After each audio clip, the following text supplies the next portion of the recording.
So, all right, everyone, let's just kind of get things moving along here. So my name is Ruben D. Rodriguez. I'm a program coordinator for the Idea Engineering Student Center.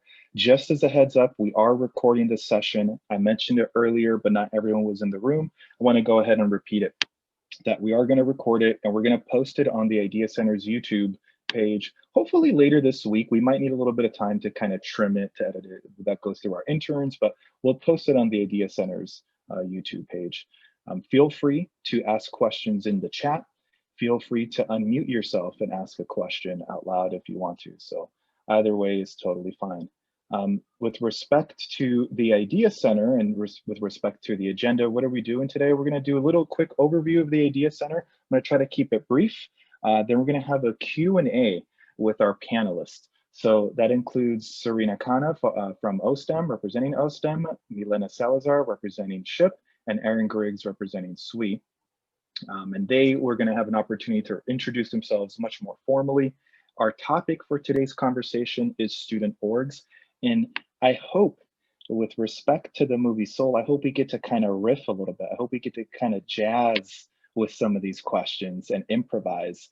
We had a walkthrough last night, and I'm really excited about some of the answers that are going to give to a couple of questions that we've pre-written.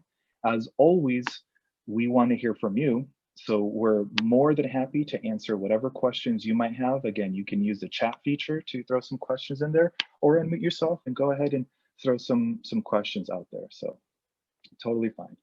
With respect to the Idea Engineering Student Center, who are we? What do we stand for? Well, IDEA stands for Inclusion, Diversity, Excellence, and Achievement. And what do we do with respect to student organizations? We foster an inclusive, supportive, and welcoming community. We work in partnership with engineering student organizations, project teams to build community, provide opportunities for you all, for students to get involved and develop your engineering skills. And that comes in various forms. I think the most obvious form is funding. We try to fund a lot of our student organizations and project teams, but also I think a lot of students overlook the fact that we try to create space. Right now, that looks different because we're in a virtual format, right? We don't necessarily have the same physical space that we used to have pre-COVID, but when things get back to how things were pre-COVID, space is going to be there. We'll have space for your organizations to meet, for your project teams to meet, and to kind of keep things going with respect to student rights. Okay. We provide student-centered services that promote your academic success. That's another one of the elements, one of the tenets of the Idea Center. In addition, one of the things I kind of wanted to plug was our WISE workshops. These are workshops and info sessions for engineers. There are a series of academic, professional, and technical workshops held throughout the quarter, but they're held weekly. So you might get one each week, one every other week. And they're about different topics: career development, graduate school, technical components, student wellness, study abroad. It's just various topics. I'd really encourage you to check out the schedule. But in addition, not all topics may pertain to you, but you might see a topic that is really on your mind, and I'd really encourage you to attend one of the WISE workshops. Our student orgs, we have 44 engineering student organizations and 49 project teams. So the combination equals 49. So there's a lot of ways to get involved through the Jacobs School of Engineering. You can find all of our student organizations through our website. You have the link there. And there's just a great opportunity to network, grow. You can make a difference. Various student organizations have outreach components to them. You can develop transferable skills if you're working on a specific project. And transferable skills can come in so many different formats. It might be through a leadership position. So if you're on board, you can develop a whole bunch of skills that, again, can be transferred to a different position, a different organization, jobs. It really just depends on what you're trying to do. And last but not least, it gives you an opportunity to develop your resume, to get experience, and really just kind of, I don't want to say boost your resume, but some students, we all know them, they're trying to boost their, I'm trying to pad the resume. It's okay, I understand, I feel it, it's all good. Okay, with respect for today, we have 3 representatives from 3 of our diversity organizations, but they may speak to experiences beyond these organizations. It's not limited to only their experience with one organization. They're more than welcome to speak about specific experiences with other organizations if that's part of their experience. So we'll see what kind of answers our panelists give, and we're going to leave it a little open. Again, I hope we jazz today. I'm really excited about jazzing today. I'm really excited about that movie, but it's besides the point. Okay, last thing I want to plug is Engineers on the Green starts today, 2 p.m. So after we wrap up here, please join us. Please join us. Please join TESC. Please join our organizations on the Discord. I'm going to see if I can get a link for the Discord and put it in the chat before this ends. I apologize. For some reason, I thought this slide would already include the Discord link. But again, you can search a Discord for TESC. I'm pretty sure they're probably going to pop up, so you can go ahead and check them out. Or check out their Facebook page. You can go to their website, tesc.ucsd.edu. Probably going to have a lot more info there, so you can check them out.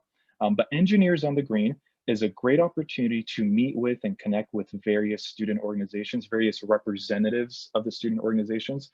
So if anything that we say today piques your interest, it's going to allow you to check out Engineers on the Green and ask a few more questions. You never know, you might be super interested and you want to join an org, so you can go ahead and check them out. So again, starts today, goes through tomorrow.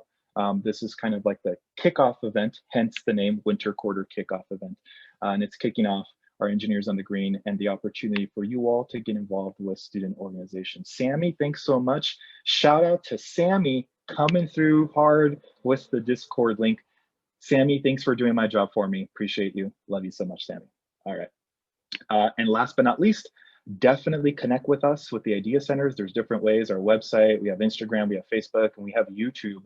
Welcome to 2011 Idea Center. We're all set up with social media. So there's so many different ways to be able to connect with us. We're really on our Facebook account and our Instagram. So those are, I would really plug those two. We're doing a really good job with getting information out through those two. So if you're looking for information about our various events, those are the ways you're going to want to check out. So that's it for the Idea Center. Now, I want to give an opportunity for our panelists to introduce themselves.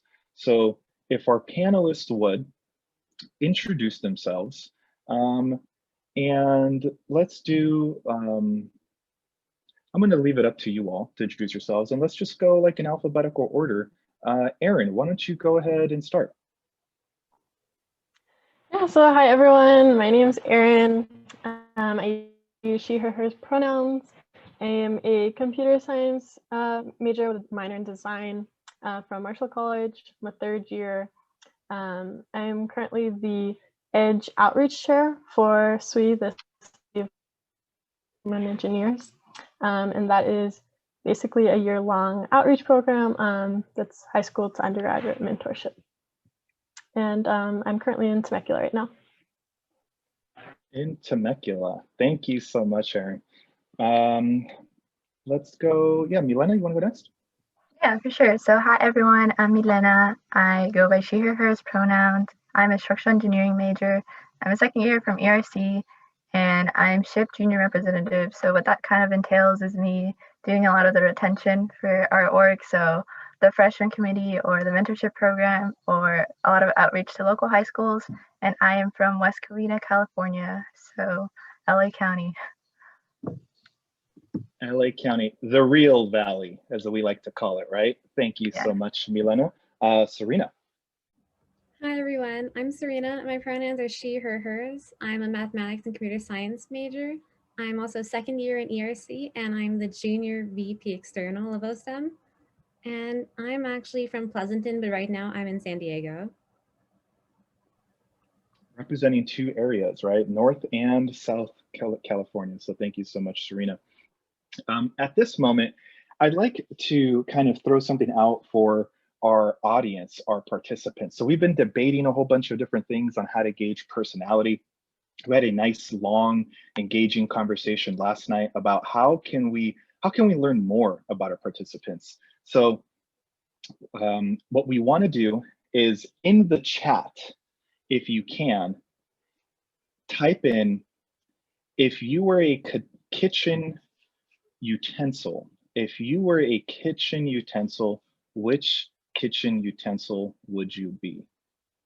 Feel free to type in the why, but let's just pick a kitchen utensil and let's just type it into the chat. A knife, Kevin coming in real quick with a knife. That you didn't need any time to think about that one. I have questions, but that's fine. A blender, Sammy, definitely mixing it up. Love it. Let's see here. Yeah, what would I be? Andrew, I don't even know what a Chemex is. I feel like I need an explanation, but I also feel like I might be kind of outing myself in terms of how little I use a kitchen, because since I don't know what that is. So there's that. An ice cream scoop, I like that. A skillet or a pan, a cup, a spork. Do you really have a spork inside your kitchen? Be honest. I feel like that's a debatable statement. A spatula and a spatula. I was actually going to use a spatula. I'm going to say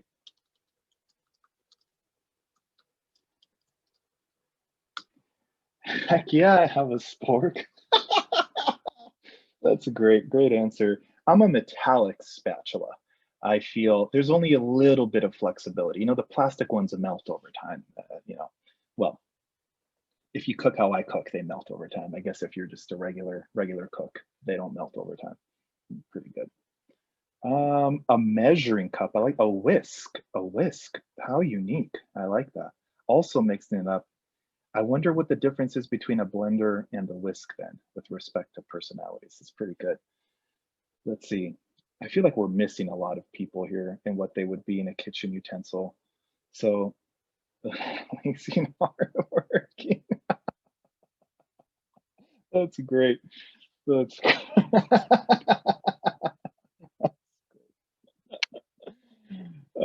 so what we're guessing, Serena, is that you're very hardworking since you're a whisk. Very, very hardworking. I like that.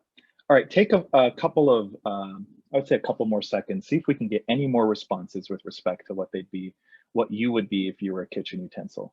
And go ahead and use the chat, type them in, be fantastic. And Kaylana, what did you write? You wrote yours earlier. I feel. Oh, a skillet / pan, that's right. A clock, a pan or a pot. Are you switching it now? Now you've become a pot? Okay, very well. All right, let's keep it there. If you get more, if anyone else wants to type in as we're talking, feel free to type in. But I want to go ahead and start off with a few questions. So at this moment, I want to open it up to our audience to ask questions. Use the chat feature to type in a question. You can always unmute yourself and ask a question. I'm going to start off with a pre-prepared question for our panelists, which is, what are some reasons, actually, I want to give a preface to something right now, which is the fact that a lot of our student organizations, you know, we really had to switch things up with respect to the pandemic and the quarantine. We've had to move things remotely. And with respect to that, some of our attendance for things has dipped. So not everyone's attending all the different activities, all the different social activities, all the different general body meetings, all the different events. It's been difficult for everyone. And so I am really curious about why that is. So I want to ask our panelists, what are some reasons why you may not have been able to attend an event? So what are some of the reasons why you didn't attend events this past quarter? So in an online setting, why were you unable to attend some things? And anyone want to take that question? Yeah, I'll go ahead and take this one. So yeah, I'll first start off by saying Zoom fatigue is real. There's just been some times where I just feel so overwhelmed with all the classes I've already had, like throughout the day or with work, where, you know, I like lay down on bed and I'm like, ooh, I don't know if I really get up for, you know, this next Zoom meeting I have. So that's definitely been something that's kept me just, you know, the kind of like the strain that it has on me, and also just time has felt really non-existent. So sometimes I just completely forget about some events that I'm supposed to be going to, or like 5 minutes before. So those have definitely been two main reasons why I have unfortunately skipped some events. Hey, thank you for being vulnerable. Thank you for sharing, Erin. Anyone else want to give that question a shot? Yeah, I'd be happy to answer. I'd say Zoom fatigue, it's very, very real. I think compared to when I was walking around on campus in person, I really enjoy going around campus and being outside.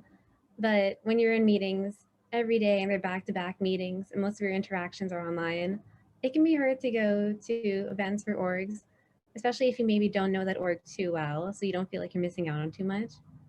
And I think also because we're in really stressful times and we're also all students, we're also very hardworking, taking a lot of classes and stuff.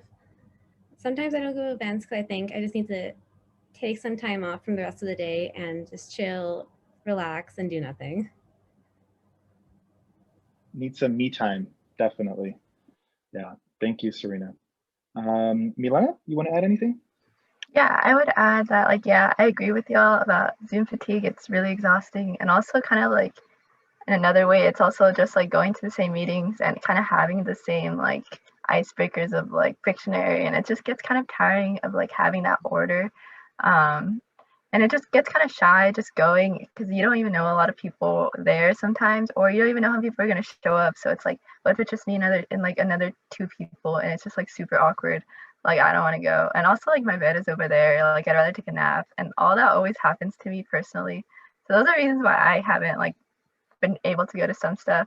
I try to keep organized to attend through Google Calendar, but sometimes it just gets so hard when like, you know, Netflix is right there and like my bed and like so many distractions at home. But yeah.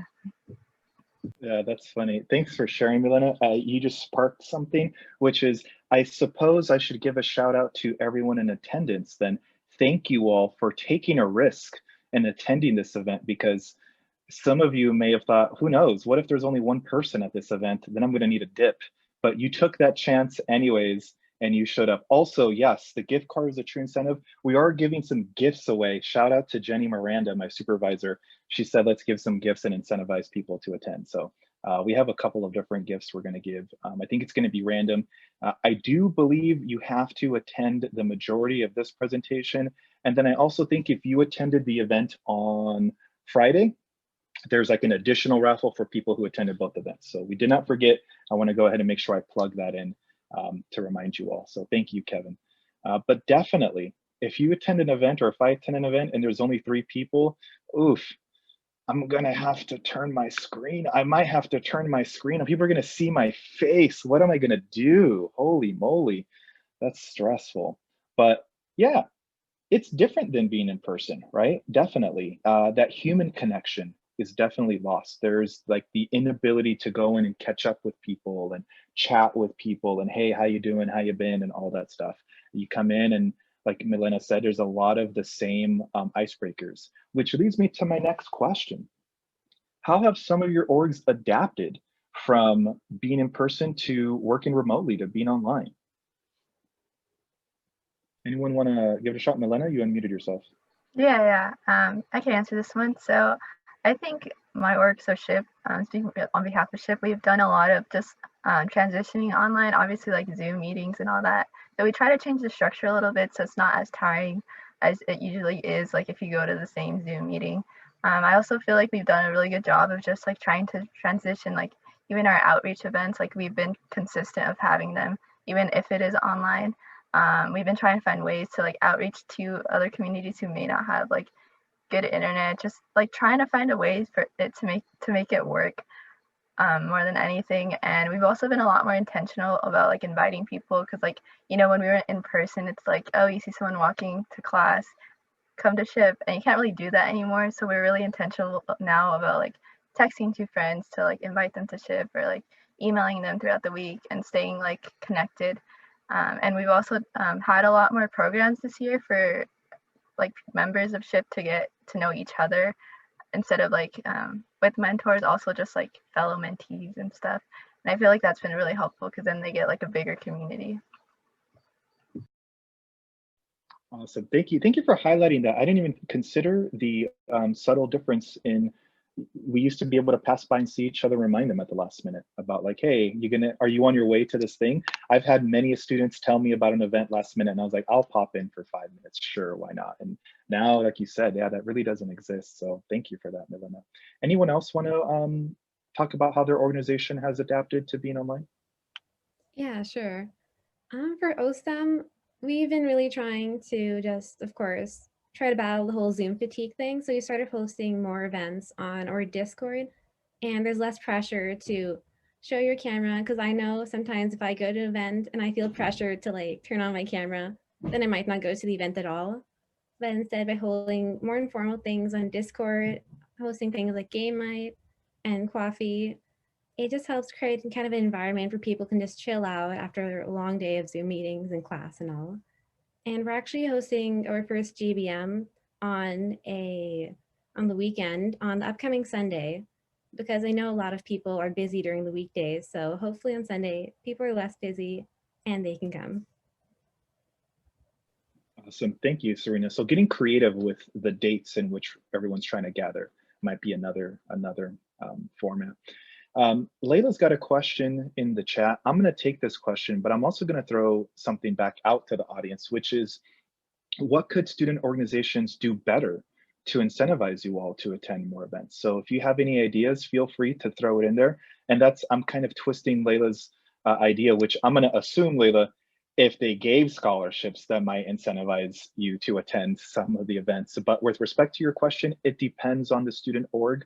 Some student orgs do have scholarship opportunities, others do not. I'm going to go ahead and throw it out there, and let's just go ahead and go in the same order. Let's go Erin, Milena, and Serena, and you can just answer one word or one sentence. Does your organization offer a scholarship opportunity? Yeah, so our section specifically doesn't offer any scholarships, but the Society of Women Engineers, as an organization like globally, nationally, they do offer scholarships that you can apply to through their website. So that's definitely an option. Awesome, thank you. So the national chapter offers scholarships, but the local, SWE calls them sections. I would call them a chapter. The local community does not. Okay, awesome. Milena? Yeah, so SHIP kind of works in the same way. We have like a national level, regional level, and then us as a chapter. As a chapter, we don't really have a lot of scholarships. It's more like funding for you to go to our national convention, or we'll sponsor you to be a like member and all that. But our academic chair does work really hard to post as many scholarships as possible on our Facebook page, Instagram page, so it's always like updated. And yeah, there is a lot on the national level and on the regional level, but like as a chapter, it kind of works more funding towards you. Thanks, Milena. Serena? Yeah, so we as a club, OSTEM UCSD, don't offer any scholarships, but as a national organization, we should offer scholarships. And I know a lot of the national pages will retweet or post a lot of scholarship opportunities that they might have heard of. So if you follow those pages, you can probably hear a lot of updates on that. Yeah, fantastic. Thank you, Serena. And I think both, well, really all three of our panelists have highlighted something, which is perhaps the local chapter may not offer scholarship opportunities directly to students, but there is the community that is very aware of various scholarships that pertain to members of that specific organization. So I'm going to use like SEDS as an example. If they're interested in aerospace or space exploration, there's several different scholarship opportunities for people who are interested in that field. And if you're a member in that community or of that organization, you'd probably be more aware of that scholarship opportunity than people outside of it. So it's definitely an incentive to try to join and connect the network with student orgs so that you could be much more aware of various scholarship opportunities. Great question, Layla, appreciate that. Again, any questions that you have, throw them in the chat. Let's keep it going. Let's riff. I got another question though. So what led you to join your student org in the first place? Like, why? Anyone want to give it a shot? Yeah, so I actually went to a really small high school, and as a queer student in high school, in a graduating class of maybe 80 students, you don't get to meet a lot of queer people, especially those who are interested in STEM as well. So I think when I decided to come to college here, I really wanted to meet more queer people, especially queer people in STEM. And of all of the STEM classes I went to in my fall and my winter quarter of my first year, I didn't meet any queer people. I had a lot of great friends, but they were all straight, and I wanted to kind of feel more in touch with my community. So And I think that's part of the reason why I started joining OSTEM in the first place. And part of the reason I stayed, I think, is because of the whole kind of close-knit community we have here. And it's really nice, especially to be able to rely on like an org or a group of people to be there for you and support you in ways that maybe people who are in your STEM classes but aren't queer would understand necessarily. So I think it's a pretty unique experience like that. That's a great answer, Serena. The community, finding like-minded people and finding people who can really appreciate you in the way that you're hoping to be seen and you know, connecting with folks. I like that. Anyone else? So I knew I definitely wanted to get involved in some kind of org, and being a woman in CS, I first went to Women in Computing, one of their GBMs, and through that I joined an outreach program and helped with that.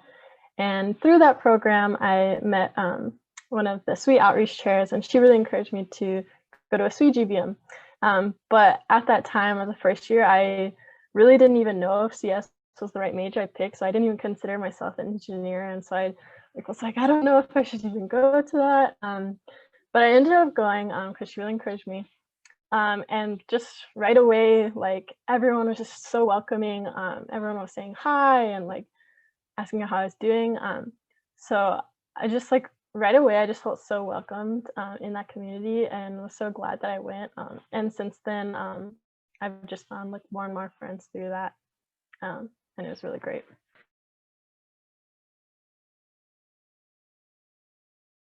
Awesome. Thank you so much. Yeah, I like that. It's always interesting how who nudges who to go in. And Milena, I saw you unmuted yourself. Did you want to give an answer? Yeah, so I actually did summer prep, that it's called now, but I was in Summer Engineering Institute, and my peer facilitator was actually in SHIP, which sounded like very professional to me. Like, it's a Society of Hispanic Professional Engineers. I'm like, wow, that's like really cool, but like I could never do that, you know? So then like she was like, no, it's like a lot of fun, like you should go.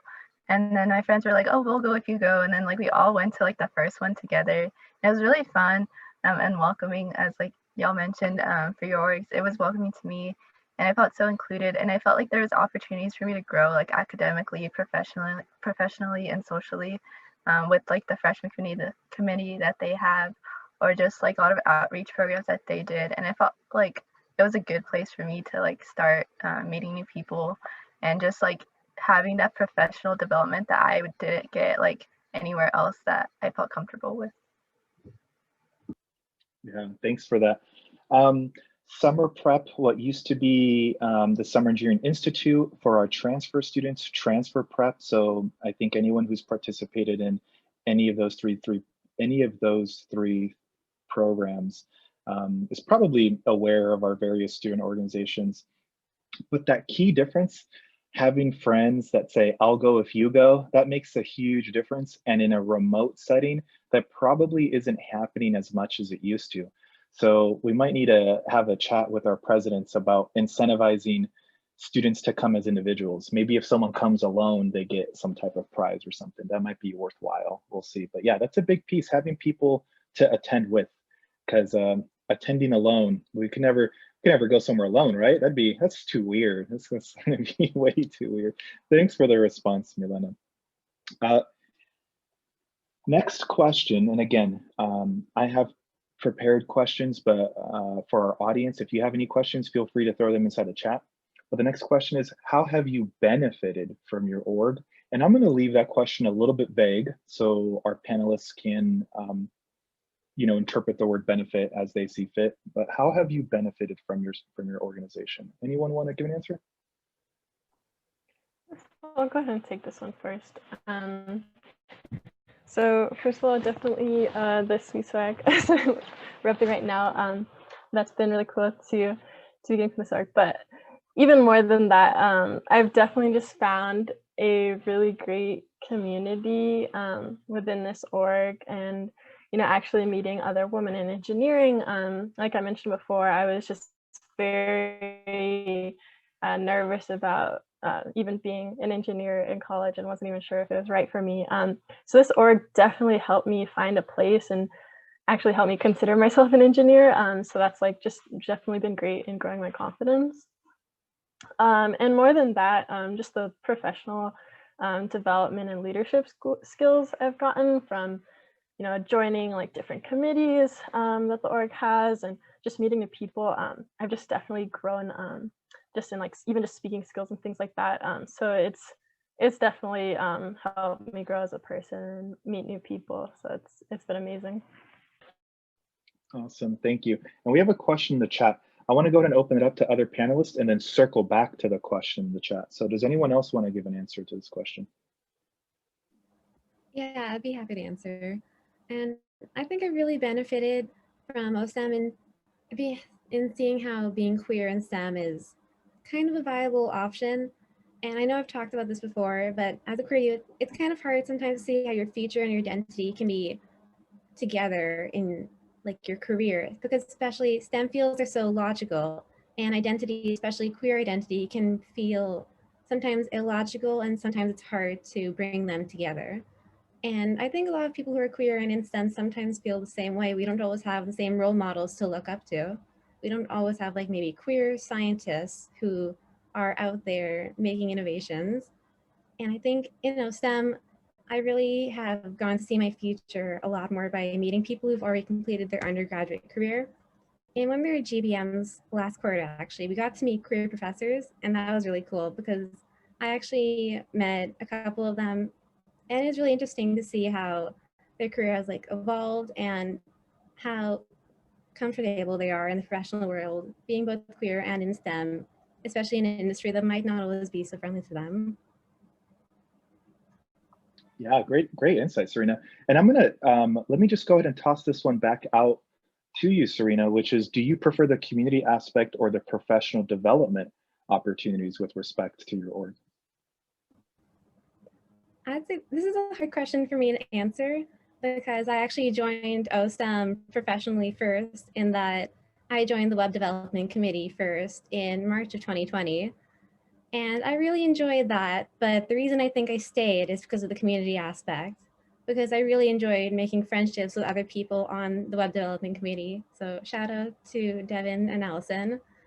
And I think that community aspect really helped me stay there for longer, join other programs such as Junior Board and Career the Vote.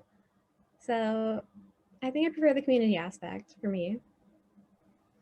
Really, yeah, I like that answer. Milena or Erin, you want to give a response? I can take that one. So I think personally, professional is really hard on your own just because you don't have anyone to like, sometimes balance off of. So I feel like community kind of just, I prefer it because it just kind of pushes me, and I like, not like in a mean way, but it's like kind of competitive with each other, and like we push each other to like develop, and it's really like more comforting, I feel like, and that's kind of what I feel like I need in college a little more. So I do prefer having like a community aspect I can rely on. The professional aspect kind of just comes naturally within the community aspect, if, depending on the org. Like SHIP is really big on that. So yeah, I do think professional aspect is important, and I do want to grow in that field, but I feel like for me as like a first year and a second year, kind of having that community aspect was really important to kind of just stay grounded in engineering.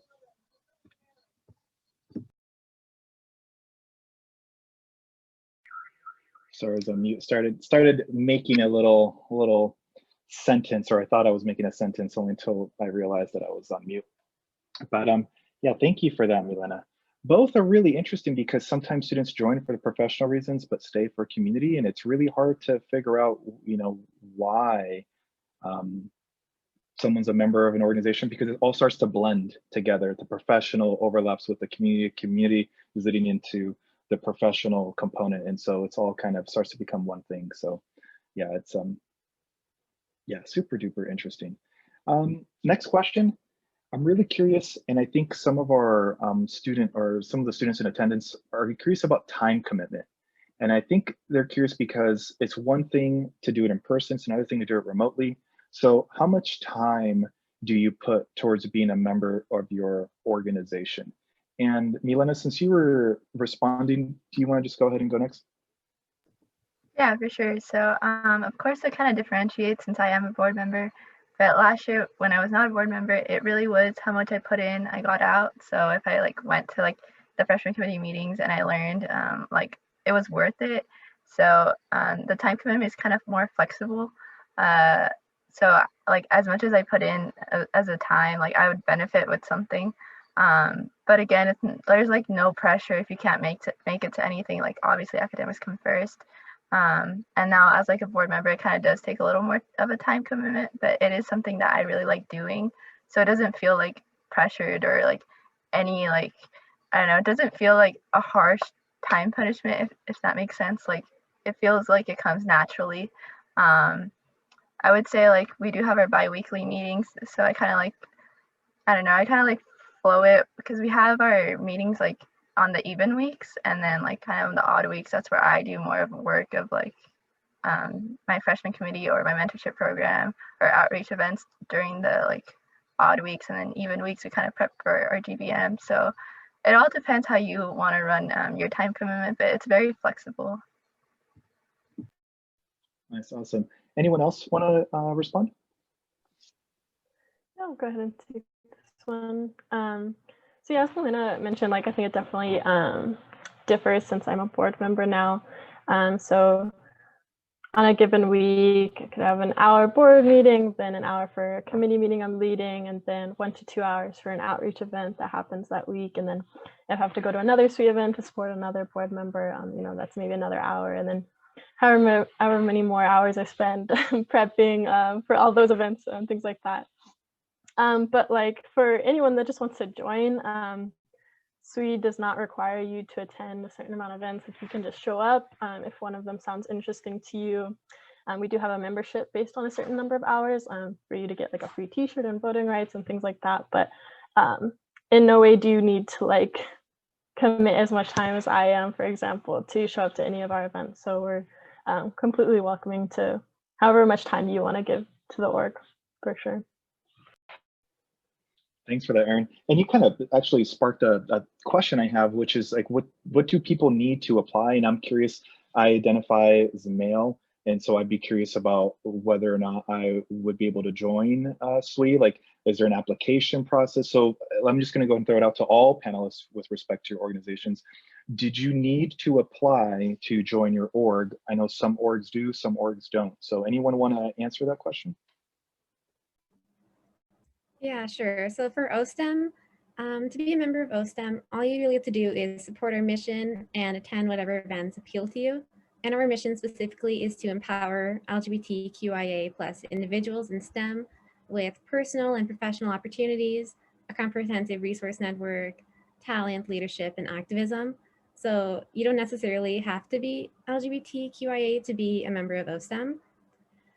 And for me, when I actually joined my org, I didn't actually apply for anything. I emailed one of the presidents asking to join the web development committee, and they said sure, and they let me in. And so I think this goes for a lot of organizations. If you email someone and you ask, hey, can I get involved in some way? Then most of the time, I think a lot of organizations will be very willing to accommodate you, because being on the executive board, I know there's always some work to be done somewhere. And I think we're all really grateful for people who do decide to join our orgs. Awesome, thank you, Serena. Anyone else? Yeah, so at first shift, at least, you don't really have to do anything except show up to our GBMs or our events. Not even the GBMs, if you don't have time to go, like any event, just show up and you're kind of just considered a part of SHIP. There's like zero like commitment. Like it's okay if you can't make it to anything. We appreciate you being there. There is different kind of levels. If you do want voting rights, you do have to have a little more of like a time commitment, like at least like I think it's like 10 hours of SHIP throughout the year or something. If you want to be a member nationally, in order to attend the national convention, then you do have to like pay, I think it's like $10 or $15. There's also a bundle with SWE. So if you do want to affiliate with many of our diversity orgs, there is that possibility there. But other than that, it's really just showing up and being an ally of Hispanics in STEM. You don't have to identify as a Hispanic, just support us, and yeah. That's a great answer. Answered part of my other question. And Erin, I want to give an opportunity for you to answer as well, but I'm also curious, both Erin and Milena mentioned something called voting rights. Aaron, would you answer the question, like, did you need anything to join SWE? And then what are voting rights? Yeah, so no application needed to join. Like I mentioned a little bit, like you can just show up to any events and things like that. We do also have a national conference where you would, have to do a little more related to that. But in terms of our events that our section holds, yeah, we're open to anyone. And as long as you support the female presence in engineering, we welcome you, so you don't have to be a woman or anything like that. And yeah, going off your question of what are voting rights, so as a board member, I was elected to my position. So for that to happen, we have elections, right? So in that process, for you to vote for us, or for your fellow members, then you would need voting rights as a member. So for SWE, in the past, that looked like getting 10 hours or like paying $5. We are going to be like lowering that because of this virtual setting. But in that sense, as a member, then you're able to vote and run for positions.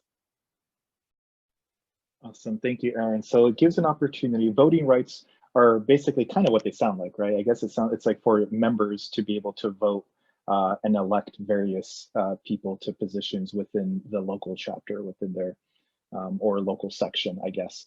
And different organizations have different systems in place or different rules, different policies about who gets to vote. So kind of how Milena said, if SHIP has it where you really can just show up to one meeting and you're a member of SHIP, does that mean though that you get to vote, or does that mean that you should be allowed to elect someone? And so I'm sure SHIP has their own rules as to who gets votes. Milena mentioned it, alluded to it earlier, that you need to do something in order to get voting rights. Same thing for SWE.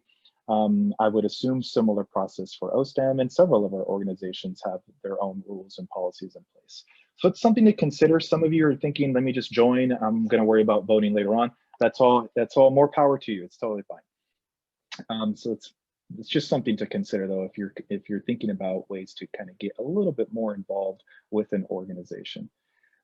This has come up in the past, and it's with respect to the process or what it's like being involved. So if someone just joins, if they're new, is there a mentorship program? Is there like a big, little, is there some type of mentor-mentee program within your organization? Anyone? Yeah, let me open that up to the panelists. Is there some type of mentor-mentee program? Yeah, so I actually host the mentorship program. So y'all should join.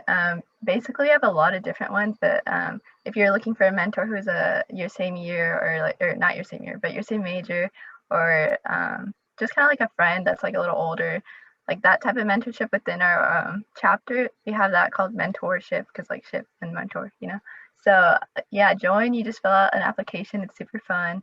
And then I just like match you. And then we're also gonna have you paired with another mentee. So someone who's your same year, it could be like a year younger than you or something. So you could just like get to know more people in SHIP. We also have a mentorship program with like, I think it's Northrop. So now we also have like a professional to like a chapter type of mentorship if you're looking for someone who like is a professional. You could also do that one. I think the application is closed now, but like we still have the opportunity out there. And we also are doing a mentorship program between us and Hilltop High School, which is a high school that we have a junior chapter. And you get a mentor, a local high schooler, if you are interested in doing that. So we have different mentorship programs within SHIP. But yeah, definitely join. Nice. Anyone else? Yeah, I'd be happy to answer. We have this program called Tutorship, where it's our mentor-mentee program, and I'm actually involved in it. I'm a QT, which means basically a mentee, and my tutor is Andrew, so shout out to Andrew. And it's just really a fun little thing where you can meet with your tutor and ask them for professional advice, or if you just need a friend, your tutor can be there for you as well. It's a very flexible program in that you can help define your relationship with your tutor and see how they professionally develop throughout their field. and you can learn from them a lot. It's a really great program, and if you want to sign up, it's on our website. Thank you very much.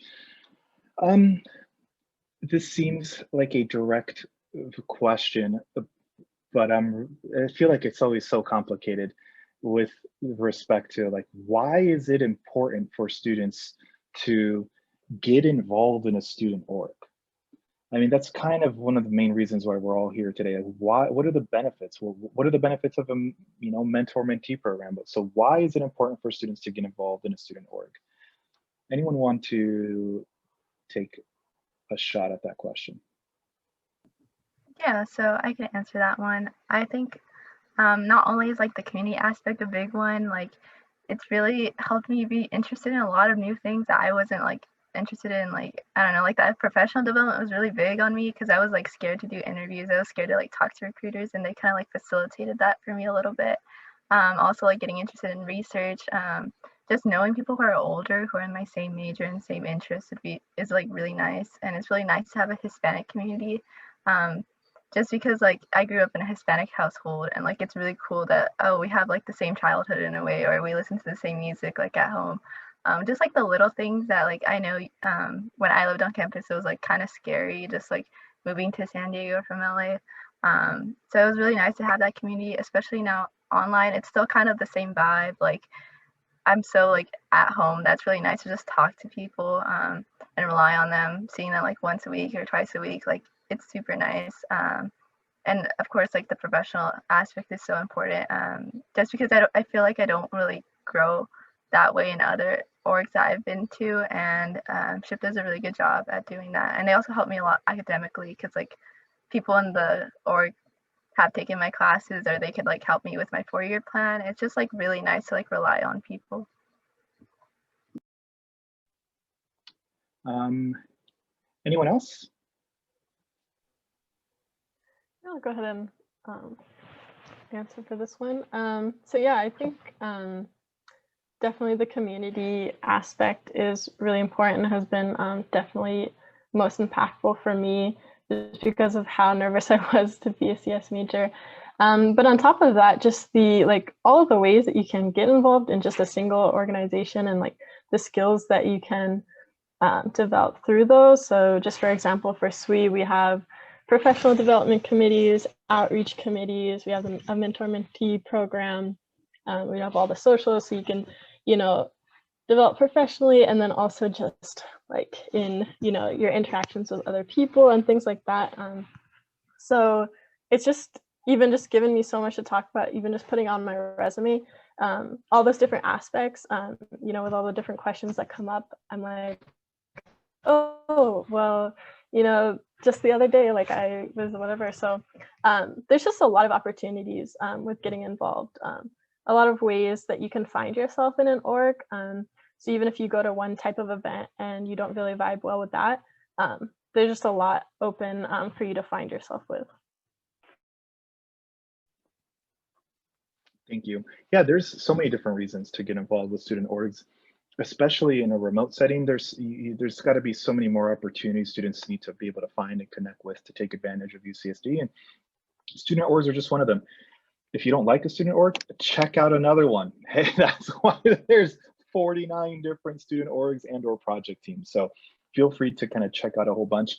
Again, as I mentioned earlier, Engineers on the Green is a great opportunity to be able to connect with various student organizations. And I copied and pasted the Discord for Engineers on the Green for TESC. So feel free to check that out. Starts at 2.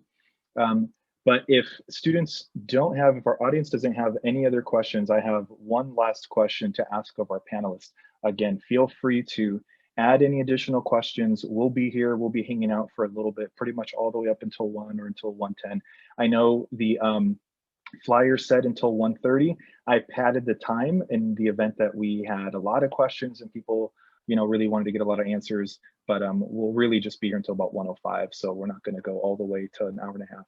But last question for our panelists is, what advice do you want to give to our audience? What advice do you want to give to students? And let's just go ahead, we'll go in an order. Let's go Serena, let's go Milena, and then let's go Erin. Yeah, so I think the advice I give to students is definitely explore your interests. I think in entering college, I had so many different interests in computer science, STEM, art, a lot of different things. And I think it's a really good idea to explore all of those interests, but in doing so, make sure you can manage your time correctly and keeping track of all the work you have, because especially it's hard to balance schoolwork and club involvement and jobs, and academic burnout still very much a factor to be aware of. So if you do get involved, make sure you dial yourself back if you need it. Thank you, Serena. Milena?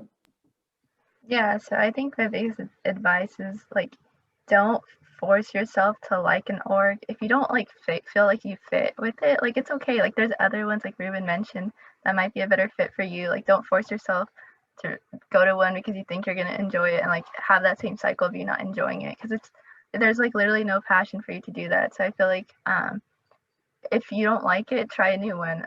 If you don't feel good with the community, just try a new one. But also don't be scared to go to like other ones. Like it's fine. Like it's kind of like intimidating. I know like you don't know anyone, but it's fine. Like we're happy to see you at our org, like my org. We're very happy to see any new like members in SHIP. So yeah, I'm sure any like orgs that you try, they're more than happy to see you there. And yeah, just go for it. Yeah, I think my advice is really in line with what's already been mentioned. Definitely just put yourself out there. And if you go to an org and you don't enjoy it, I've been to a ton of CS orgs that I didn't just particularly vibe with, but I really found community within WIC and SWE and things like that. So just keep exploring and see what you really connect with. And besides that, this virtual format's tough, but make sure y'all are taking care of your mental health and taking breaks when you need it. Don't be afraid to go on a little walk or take a nap, or show up to an org event to get a little break. But yeah, just make sure y'all are. Definitely. So I want to give a big thanks to our three panelists, Serena, Milena, and Erin, and thank you for that answer. I want to add something to Milena's, and I guess kind of give a caveat to what I mentioned. If you don't like something, feel free to try something else. I would add, feel free to maybe try 2 or 3 times because we're virtual. And so I think in person, I think it's pretty fair if you don't vibe right away within the first 2 meetings, you kind of get a sense for people's personalities and the overall tone and the sense of culture. Online is a little bit different. You might go to a social event that's run by one individual or one board member, and that has a certain feeling, and then you go to another meeting run by someone else, and it's going to feel completely different. And it's the same org. So I would say it's just be a little patient with the virtual or remote setting. It's the only thing I would add. Try a few different types of events for the org, and then decide, and then see if it's the right fit or not. With that being said, that pretty much concludes the Q&A section. It's going to be right around 1 o'clock. Some of you have class. It's all good. If you got to go to class, you should go to class. Definitely go to class. If you have something else, it's totally fine. We're going to hang out here for a few minutes. I want to give a shout out. So the link for the various student clubs is in the chat. I threw that in there as well. And the link for the Discord event at 2 for Test Discord's event is going to be in there for Engineers on the Green. So feel free to use those. I want to thank everyone who attended. I want to give a big shout out to our panelists, Serena, Milena, and Erin, for giving their time and just sharing their insight. Big shout out to my supervisor, Jenny Miranda, for putting a roof over my head. I think she left, but it's all good. Maybe she'll catch this on the YouTube video. Shout out to all of our presidents, all of our student orgs. So thank you all very much. And thank you to Kevin and Sammy for throwing in some of those links in the chat. Thanks for doing my job for me. Yay. So I appreciate all of you. So at this moment, we're gonna wrap up here formally, but the panelists and myself will hang out here for a little bit if you all have any other questions. And we are still recording for the time being, just FYI. So let's not get too crazy if you unmute yourselves. But thank you all.